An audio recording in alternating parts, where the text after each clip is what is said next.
So, dear friends, new technologies definitely change our lives. I think we cannot deny that.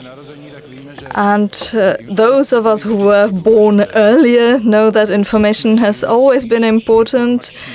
But in the past, we used to have a lack of information, and it was difficult to get information under communism. Nowadays, there is more information than we would want, really. It's a flood, as if we used to live in a desert and lose orientation. And today, we live in a jungle, where we also lose our orientation very quickly. So the effect is very similar. So now there is an information flood, and we are living at a time that is able to manipulate and modify information in an unheard of way. Our predecessors would not be able to even imagine that. So let us start with our second part now, and Monica is going to present our first speaker. So the next panel, it is the third one. We will have three experts from various fields. The first one is a Canadian diplomat and senior fellow, Charles Burton, then Josef Holý from the Czech Republic, who is the co-author of the podcast Kanárci v síti, Canaries in the Net, and Simran Stulpnagel, who is a human rights defender from the United States. I think we have our first guest who is ready. That's nice. So Charles Burton has worked as a diplomat at the embassy in China. He has worked for the communication security establishment of the Department of National Defense Canada. Now he works for the Sinopsis project, and he focuses on China. He is considered as a real expert, and he works on strategic reports on China's foreign relations commissioned by Canadian and international agencies, and he has studied in Canada, the UK, and China. And the floor is yours. Thank you very much for that very kind introduction. I'd like to talk about the freedom of religion and new technologies. Nothing happened. What do I do, this one? Yeah. This is a church in Shanghai. It's the magnificent St. Ignatius of Loyola Cathedral in Zikawi, or Xujiahui in Mandarin, district in the southwest part of Shanghai, China. It was built by the French Jesuits between 1906 and 1910, and had been known as the grandest church in the Far East. Its main sanctuary could seat 2,500 faithful at Mass. So you can see it's a beautiful, beautiful church. But in 1966, the church was heavily damaged at the opening of China's Great Proletarian Cultural Revolution campaign. Tragically, young people, Red Guards from Beijing, in a frenzy of Maoist ideological fervor, very badly vandalized the cathedral, tearing down its spires. The pictures that I showed you are from the reconstruction of more recent years, and the ceiling, and smashing its roughly 300 square meters of stained glass. In ruins, for the next 10 years, the cathedral served as a state-owned grain warehouse. You see this, you know, the destruction of religious objects was pervasive in the campaign that Chairman Mao wanted to eliminate all feudal and bourgeois elements from the entire Chinese society. I was a student in the class of 1977 at Fudan University in Shanghai, and well nigh all of my dorm mates and classmates had been Red Guards and had been involved in the destruction of religious institutions, ancient books, antiquities, and temples. Of course, they regretted what they'd done in their teenage years. But all forms of religious practice were illegal over that period, and those found engaging in religious ritual were severely punished. But the Cultural Revolution ended with the death of Chairman Mao Zedong in 1976, and it was soon after deemed by the Chinese Communist Party as 10 years of disaster.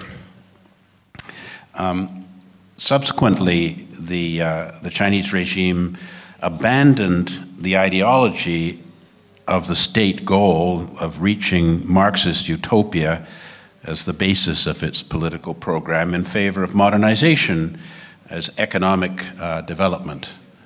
And that poster says, ardently struggle to realize the four modernizations, which is defense, agriculture, science and technology, and industry.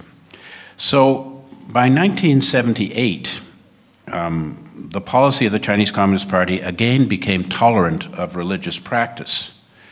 And in 1979, I learned that the St. Ignatius of Loyola Cathedral had been partially reopened. So I'm, you know, as the only Canadian student at my institution, I requested permission to visit the cathedral to see.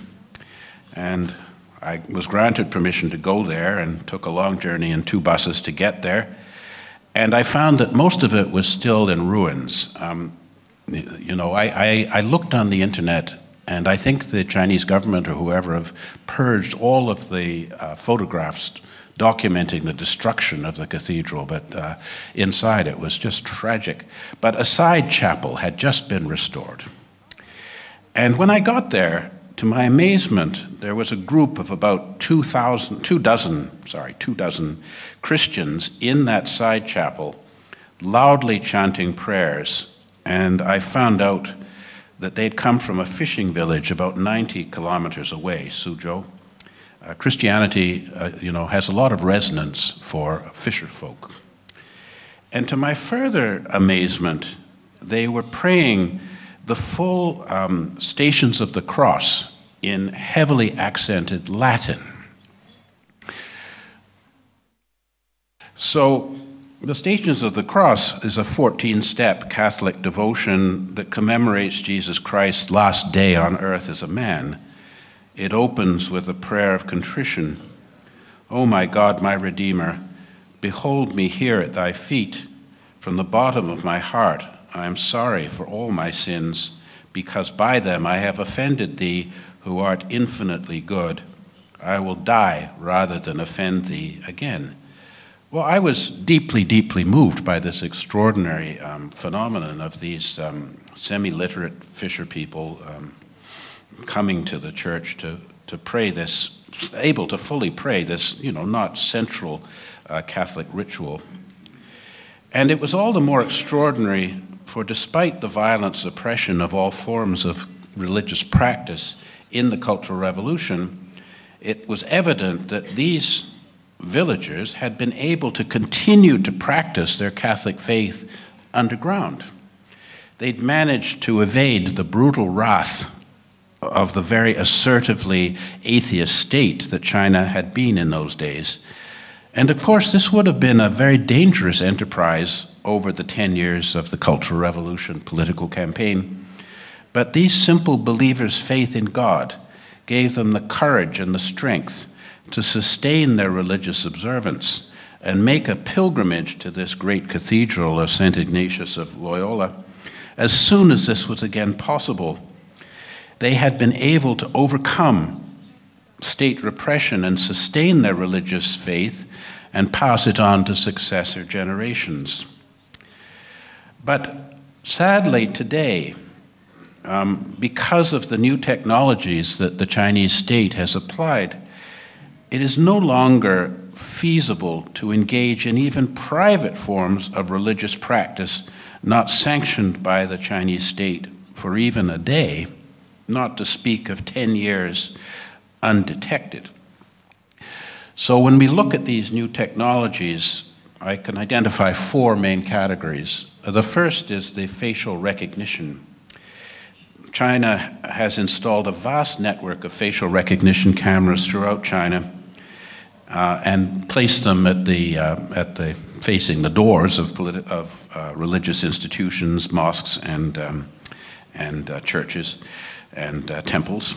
And these cameras are used to track the movements of religious believers and to identify those who visit religious sites. So the simple presence of the facial recognition camera, of course, inhibits people from attending a religious ritual.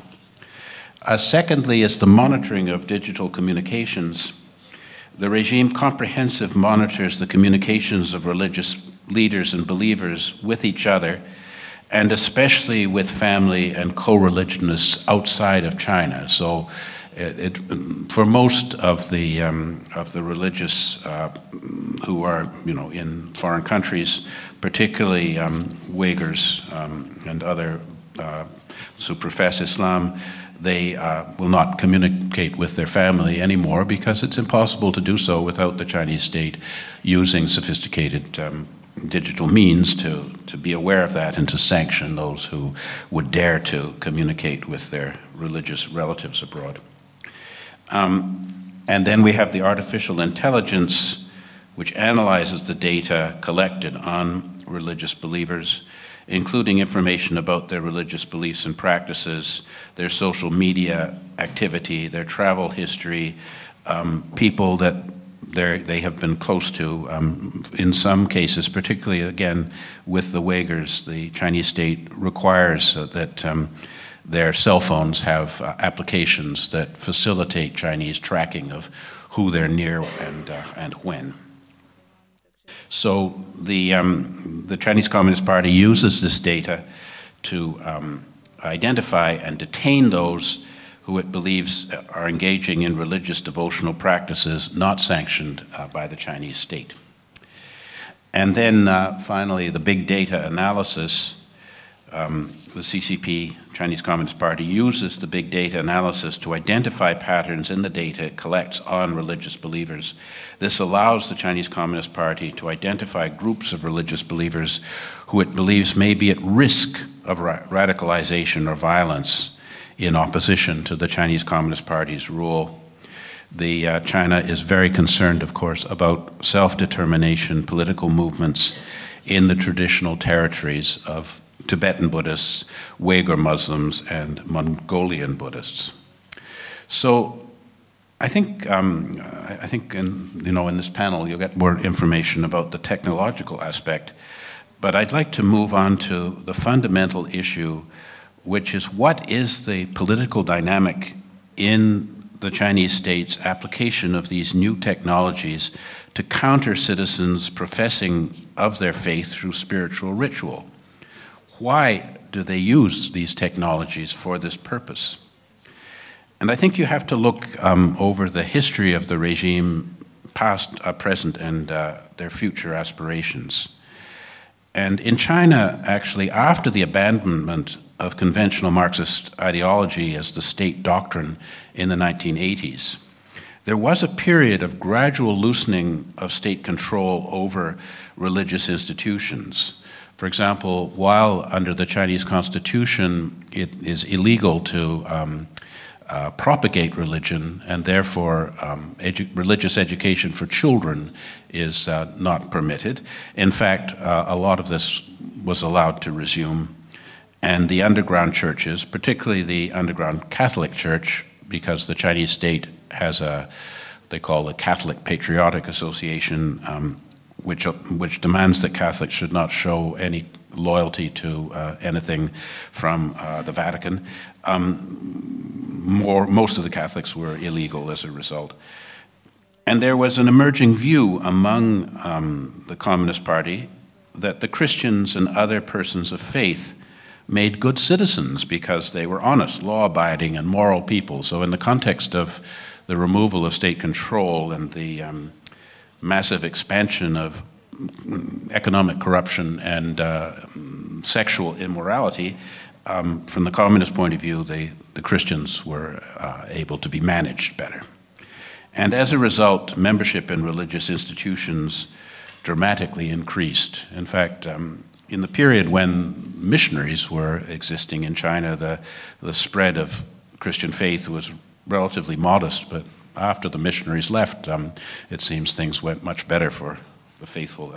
I don't know what that says about us, but anyway.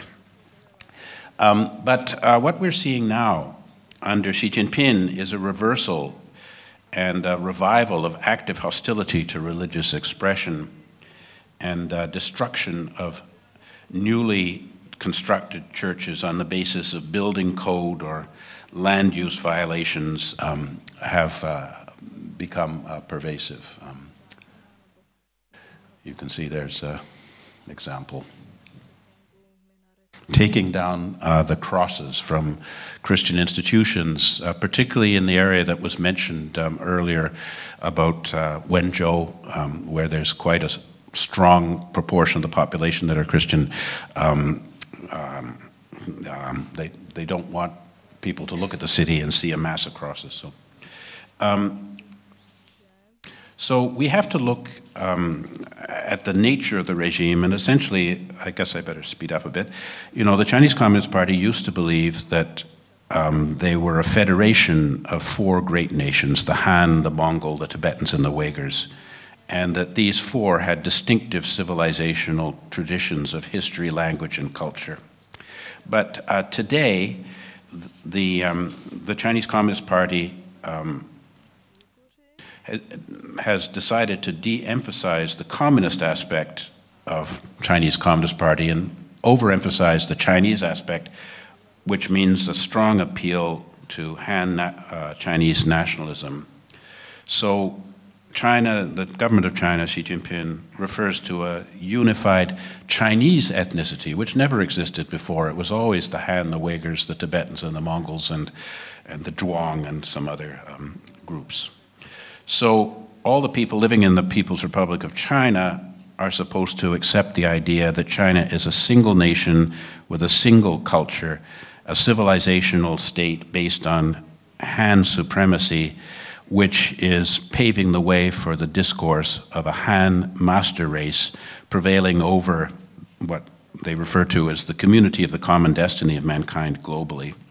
So what we're seeing now is stringent policies to suppress the practice of religion and taking children away from their families into boarding schools where they are instructed in Mandarin language and are not allowed to practice religion while they're in school, resulting in the children returning to their native villages and, you know, siblings speaking to each other in Mandarin and not having any appreciation for the value of their culture. The plan of China is full assimilation of the national minorities in 45 years, which they may be able to succeed, and the spiritual and civilizational traditions will die away, and the cultural basis denied through comprehensive discrediting disinformation. And China's vision is to simply retain folkloric elements of singing, dancing, and colorful ethnic dress as opposed to spiritual values. I think, if I could just say very briefly, China is exporting its model of surveillance equipment to states around the world, enabling dictatorships, because China's plan for global domination in the context of Xi Jinping's belief that the United States and liberal values are on the decline is to ensure that global other nations have a political system comparable to that of China. So you want a system where there is no alternative authority to that of the strongman political leader. And in China, this is leading to the end of religious beliefs. You know, as we say in the King James Version of the Christian Psalm 96, for people of faith to worship the Lord in the beauty of holiness puts fear in the heart of the unjust and godless political dictator. Their comprehensive employment of the new technologies to suppress any spiritual or temporal authority that challenges the unconstrained ambition of the strongman dictator to full domination of politics and society is what we should fear the most. Without vibrant religious freedom, there is no political freedom.